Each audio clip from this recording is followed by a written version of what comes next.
Very difficult, long relationship with Egypt on the Nile. It ranged from the time when we used to have to bring the heads of the Ethiopian church from Alexandria. They would refuse, and then we would say, we are going to divert the Nile. Total ignorance. This ignorance has actually continued until fairly recently, thinking that we could really divert the Nile, and 86% of the water flows from of the Nile flows from Ethiopia. And so they are right to be frightened. In 1959, with no regard for the 8 other countries of the basin, Egypt and Sudan entered into an international agreement with support from the British government, under which they shared the waters of the Nile. 75% went to Egypt and 25% to Sudan. But today, the 10 countries are challenging the terms of that agreement. In 1959, the quota from the river to Egypt, according to the agreement, was 55.5 billion cubic meters per year. We still live with the same quota up to now. But in 1959, the population was 20 million. Now we are 73 million. So that's why it is getting less and less with time, of course.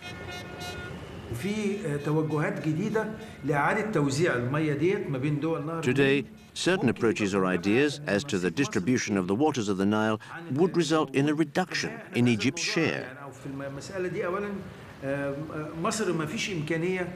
Egypt cannot accept such a prospect. Its quota barely covers its needs today, added to which it has a fast-growing population.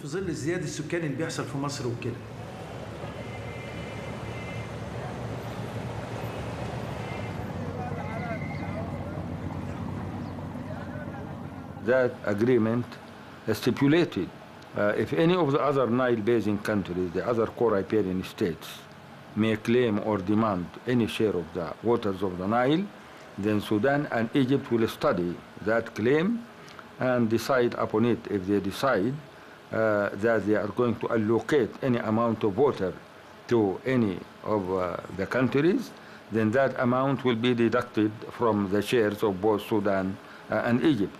So I believe that the 1959 Nile Water Agreement does not need to be cancelled or so. I know they refer to an agreement made between the UK when it was a colonial power in Egypt. That is neither here nor there for us. No one really agrees as to the approach that should be taken, or even as to whether there should be a new agreement. But just what